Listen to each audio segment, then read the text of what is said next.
Olá pessoal, seguimos com mais o conteúdo que envolve integração, hoje falando em específico sobre volumes de sólidos de revolução.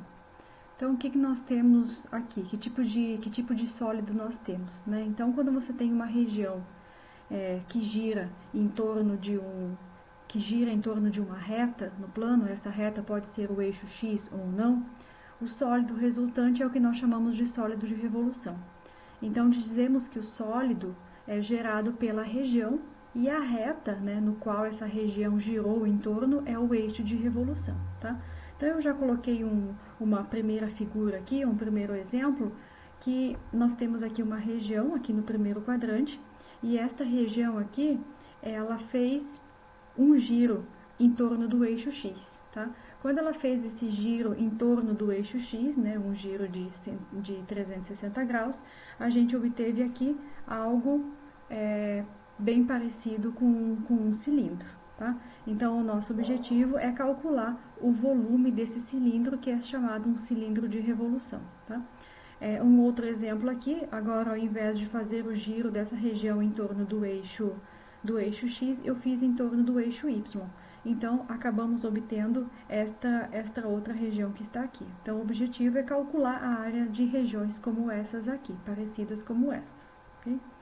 Então, como é que a gente vai calcular a área dessas regiões? A gente vai calcular a área baseado em algo que nós já conhecemos lá da área, né, algo bem parecido com o que a gente fez das integrais definidas, né, da área da integral definida. Então, a gente tem um sólido aqui, eu desenhei essa região aqui, essa região aqui no primeiro quadrante, e eu peguei essa região aqui e girei ela em torno do eixo X, obtendo aqui parece um potinho, né, que eu obtive quando eu girei essa região aqui em torno do eixo X, tá? Então, nós vamos fazer algumas considerações bem importantes, tá? Então, a primeira delas, a função f de x, ela é contínua e não negativa, tá? Então, nós pegamos uma função f de x que é contínua e não negativa, ou seja, já está acima do eixo x, tá? Consideramos uma partição do intervalo AB, ou seja, nós pegamos o intervalo de A até B e particionamos. A gente cria vários pontinhos aqui dentro, criando vários subintervalos, tá?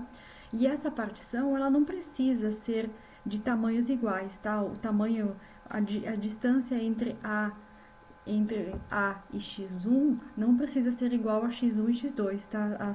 Uma partição, ela pode ter intervalos diferentes, tá?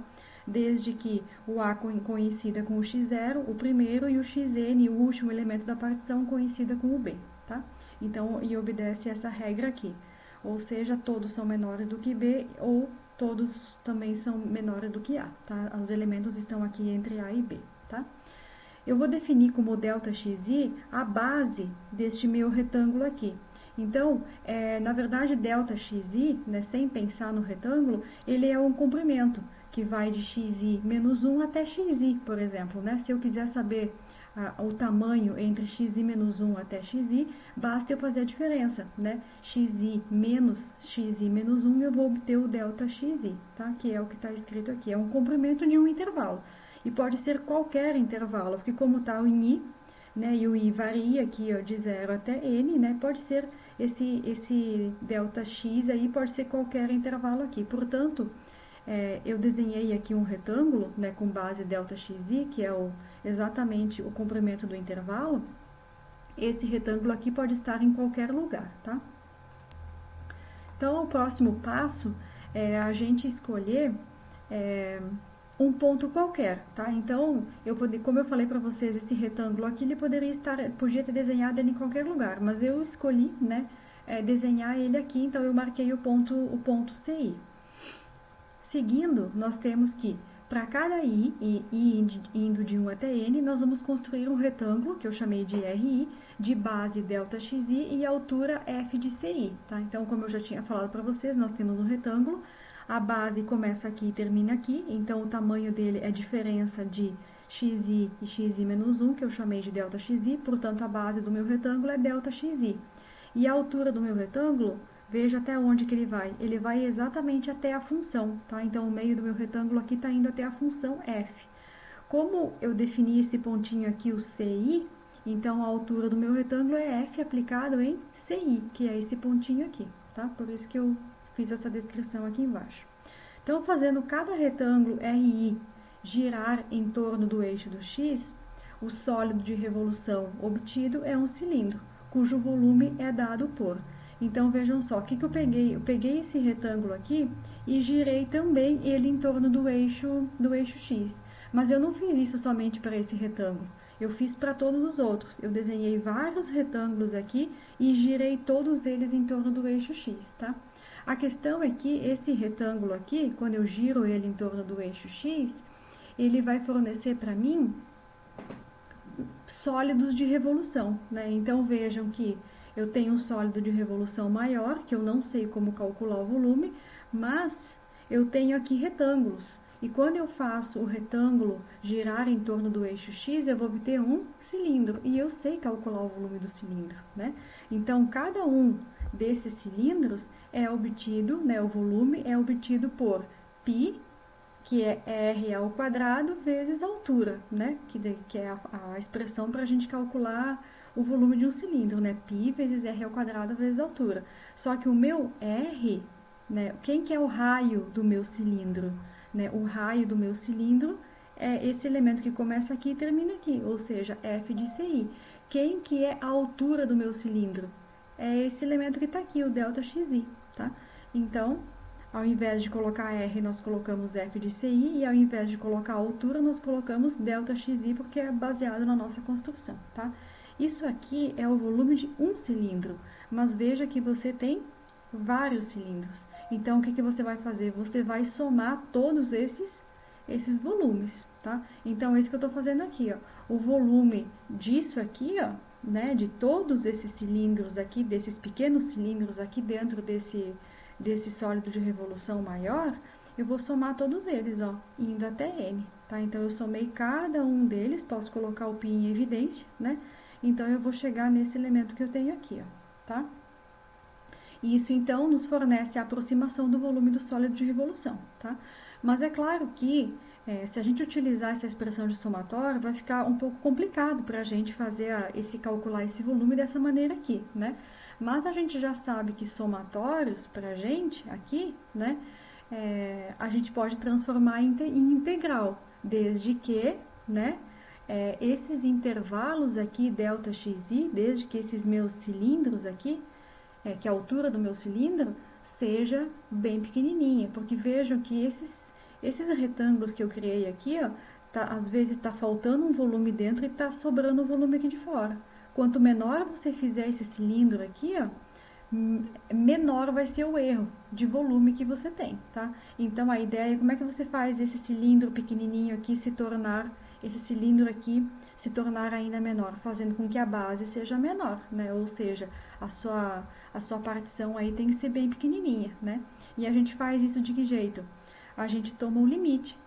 A gente toma o limite do máximo desses elementos, dessas partições aí, ou seja, a maior partição do meu intervalo, ela vai para zero. Quando a maior partição vai para zero, as menores também vão. E o que você tem, então, é que esse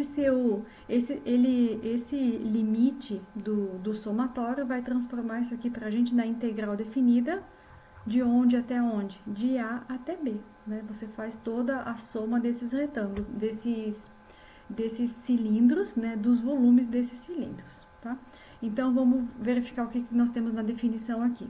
Seja u igual a f de x uma função contínua, não negativa no intervalo AB, e seja R a região sob o gráfico de f de A até B, tá? Isso aqui eu estou definindo essa região que está aqui, ó, tá? Então, o volume do sólido de revolução gerado pela revolução daquela região R em torno do eixo X é definido por... Então, eu peguei essa expressão que está aqui, ó, e eu apliquei o limite, porque eu quero que a minha base do retângulo, que depois se transforma na altura do meu sólido de revolução, eu quero que aquela altura seja bem pequenininha, eu quero que o meu cilindro ali de revolução seja bem pequenininho, para que eu não perca nada de volume e também não ganhe nada de volume, nada que esteja fora ou dentro demais ali do meu sólido maior que eu quero calcular o volume, tá? Então, quando você faz o maior dos subintervalos ali tender para zero, você faz com que os menores também tendam, né? E aí você faz com que aqueles cilindros de revolução sejam bem pequenininhos. E a soma dos volumes de todos os cilindros ali vão acabar gerando, então, para a gente o volume de fato do meu sólido de revolução, tá? Bom, a soma que aparece aqui em 3 é chamada soma de Riemann dessa função aqui, ó, tá? Como f é contínua, o limite existe, então pela definição de integral, né, que nós já conhecemos lá na parte da integral definida, isso aqui é a mesma coisa que a integral de a até b, de f de x ao quadrado, dx. Esse meu ΔX passa a ser o meu dx por conta aqui do diferencial, tá? O ΔX é igual ao dx, o diferencial. E aqui tem o π, ok? Então, a expressão para o volume dada em 4 pode ser formulada para outras situações, tá? Então, essa aqui é a definição de volume de sólido de revolução, e em específico, né, quando você tem uma região aqui que está delimitada pela função, pelo eixo x, pelas retas x igual a igual a b e rotaciona em torno do eixo x, tá? Mas podem acontecer outros casos que é o que a gente vai ver a seguir, tá? Então, uma função, a função f de x é negativa em alguns pontos do intervalo, isso pode acontecer, tá? Vejo que aqui eu começo em A, vou até B, e eu tenho uma função aqui que ela tem uma parte que é positiva e uma parte que é negativa, tá? Neste caso, o volume é fornecido por 4 também, já que o sólido gerado pela rotação das duas figuras é o mesmo. Então, se você tentar gerar o sólido dessa figura aqui e dessa aqui, você vai obter o mesmo sólido de revolução. Então, para este caso aqui, você tem exatamente o mesmo volume, a mesma forma de calcular o volume do sólido de revolução, tá? Digamos que a região R está entre dois gráficos agora, e ela vai girar em torno do eixo X, tá? Então, vai ficar essa parte em branco e aqui também vai ficar um buraco, tá? Então, quando você faz essa região girar em torno do eixo X, você vai obter esse sólido oco. Aqui dentro você não tem nada, tá? Ou seja, é como se você calculasse um volume do maior e subtraísse o volume do menor, né? Quem que é o menor? É este aqui, ó, essa regiãozinha aqui. Você quer tirar isso aqui, porque isso aqui não faz parte da sua região, né? Essa parte sim faz parte, mas essa aqui não faz. Então, é como se você calculasse o volume da maior, que está representado por essa parte aqui, menos o volume da menor. Então, aí sim você tem o volume total desse sólido de revolução com esse buraco no meio, tá? Então, veja, nesse caso aqui eu estou girando em torno do eixo X, tá? Vamos ver mais um exemplo. Agora, ao invés de girar em torno do eixo X, eu vou girar em torno do eixo Y. Veja que a fórmula para o volume é o mesmo, tá? A diferença é que eu estou variando entre C e D agora, né? São outros valores aqui, e eu estou mudando as minhas variáveis, né? Ao invés de ser x, agora é y, porque eu estou variando em função de y. Tá? Então, essa é a única diferença com relação ao primeiro expressão de volume de sólido de revolução que nós vimos, certo? Bom, a rotação pode ser realizada ao redor de uma reta paralela a um dos eixos. Então, a reta pode ser paralela ao eixo x ou ao eixo y, tá? Digamos aqui que nós temos uma reta y igual a L, que é paralela ao eixo x. O sólido de revolução agora, a região, ela vai girar em torno da reta e não do eixo x, tá? Então, vejam que tem diferença dos casos anteriores. Antes nós giramos em torno do eixo x, ficava um buraco aqui no meio. Agora não, ela está girando em torno da reta y igual a L, tá? E vejam que não fica buraco aqui, por isso que se calcula o volume de forma diferente. Eu já tenho que fazer essa subtração aqui, ó, f de x menos L, aí sim, elevado ao quadrado, tá? Então, eu tenho que considerar que agora não vai ficar buraco aqui no meio, tá? Então, eu já subtraio aqui, porque eu estou fazendo f de x menos L, é como se eu subisse a minha função, né? Não é, eu não pego essa parte aqui, eu só pego essa parte aqui, então, eu estou descontando essa parte aqui, eu estou tirando essa parte aqui, que é o y igual a L, tá? Isso aqui vocês podem relembrar lá da parte de funções e translação vertical, né? É algo que vocês podem relembrar lá do cálculo, lá da parte de funções, tá? Então, eu girei essa região aqui em torno da reta y igual a L, não em torno do eixo x, tá? Bom, pode acontecer também que você faça essa rotação numa reta que é paralela ao eixo Y, tá? Então, a única diferença é que você muda as variáveis. Ao invés de ter variável x, agora você tem a variável y. Bom, então vamos para os exercícios e tentar entender o que está acontecendo aqui, tá? Então, a região delimitada pelo eixo, temos uma região delimitada pelo eixo x, pelo gráfico de equação y é igual a x² mais 1, pelas retas x igual a menos 1 e x igual a 1, tá? Então, eu sempre vou pedir para vocês, primeiro, para construir a região, tá? Então, como é as retas x igual a menos 1, x igual a 1, o gráfico x² mais 1 e o eixo x, tá? Então, nós temos essa região aqui de cima, tá? Porque é delimitada pelo eixo x. Então, eu vou pegar essa região aqui e vou girar em torno do eixo x, porque é isso que está dizendo aqui, ó, gira em torno do eixo x. Então, eu vou obter esse desenho aqui, que parece uma célula, né, só que rotacionada e acaba que forma o sólido de revolução, tá? Então, como é que a gente calcula o volume, né?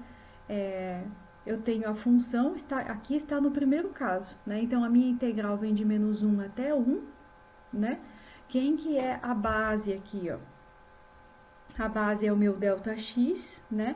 E a altura vai até onde? Vai até a função f de x, tá? Então, eu já tenho aqui a minha expressão do volume. Claro, importante, para vocês têm que sempre me apresentar a figura e vocês têm que me apresentar os pontos fundamentais para vocês conseguirem desenhar essa figura, tá? Então, você não pode colocar essa figura de qualquer jeito, você tem que marcar esses pontos, tá?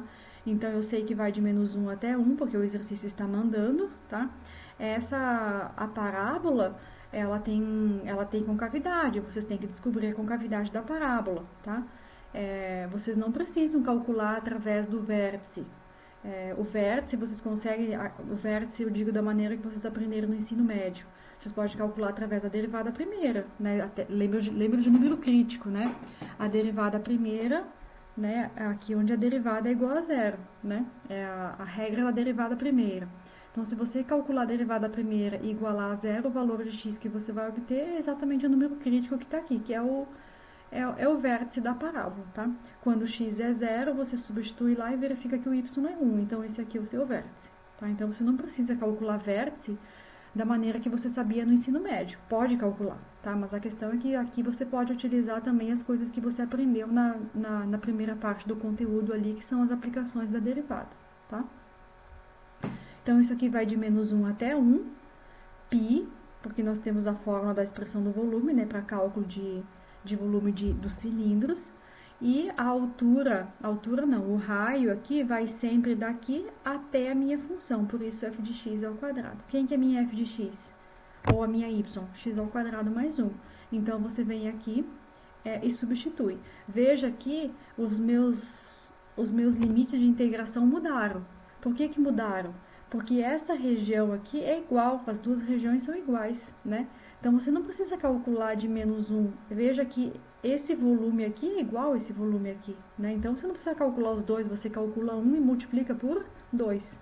Então, veja que eu mudei os meus limites de integração, ó, foi de 0 até 1. E aqui está multiplicado por 2, ó. E a integral aqui continua, o integrando continua o mesmo. Para calcular essa integral aqui, você tem que... É uma integração direta, tem que multiplicar primeiro e depois calcular as integrais de cada uma delas, tá?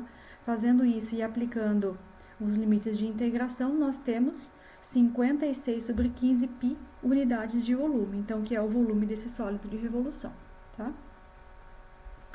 Então, a região delimitada pelo eixo x, agora o exercício 2, pelos gráficos de y igual a x na terceira e por duas retas, y igual a 1 e y igual a 8, girando em torno do eixo y, tá? Então, agora não é em torno do eixo x, é do eixo y, tá? Primeira coisa, desenhar a região, tá? A região é esta aqui, ó, tá? Tá desse lado aqui, ó. E depois a gente gira ela em torno do eixo y, gerando esse sólido de revolução. Como é de 1 até 8, essa partezinha aqui embaixo não tem, tá? É somente de 1 até 8.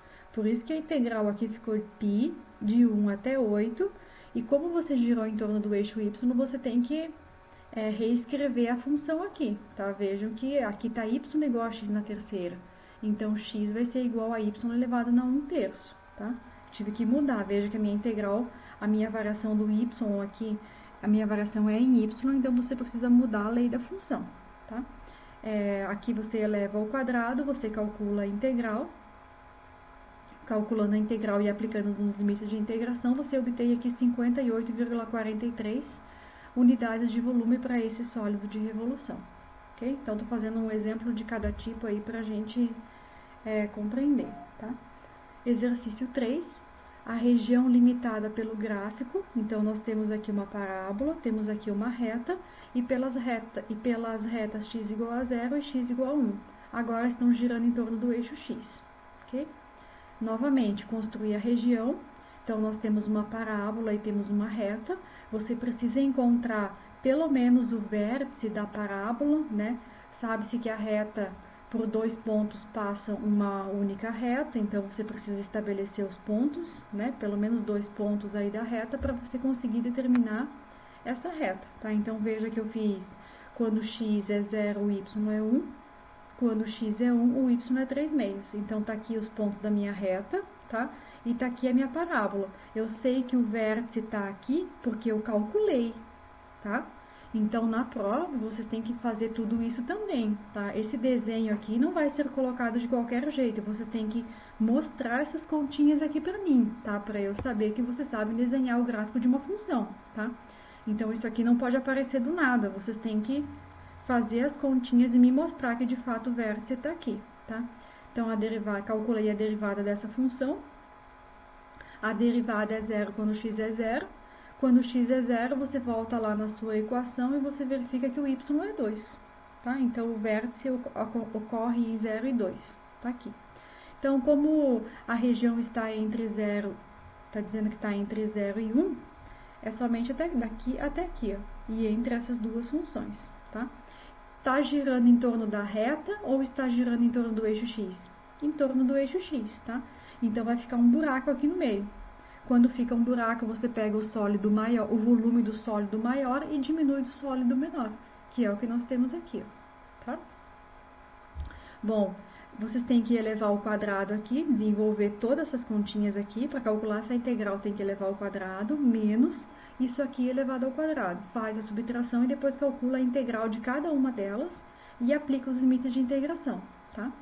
Fazendo tudo isso, nós temos 79π sobre 20 unidades de volume desse sólido aqui, ó. Veja que ele é oco, tá? Quando a gente fez menos g de x ao quadrado, aqui nós estamos tirando esse volume aqui dentro, porque ele não está contando para nós, tá?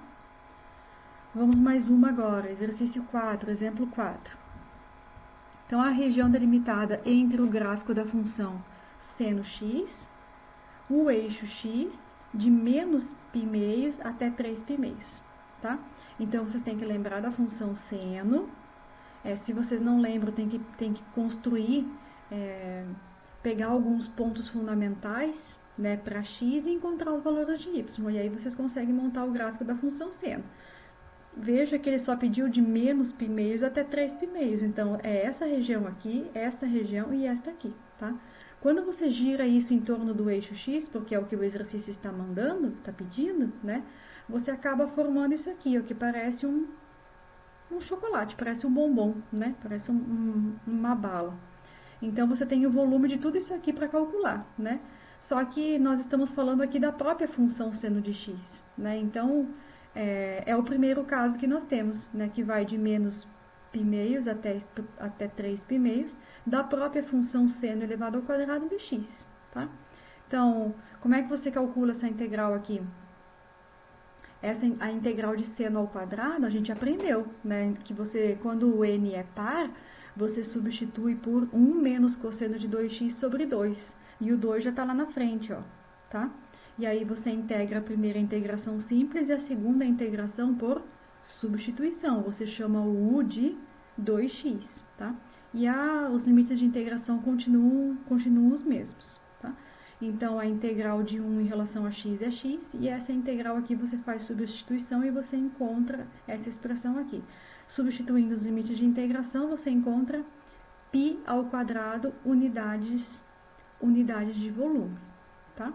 Então, é isso na aula de hoje e temos mais um assunto na aula seguinte, certo?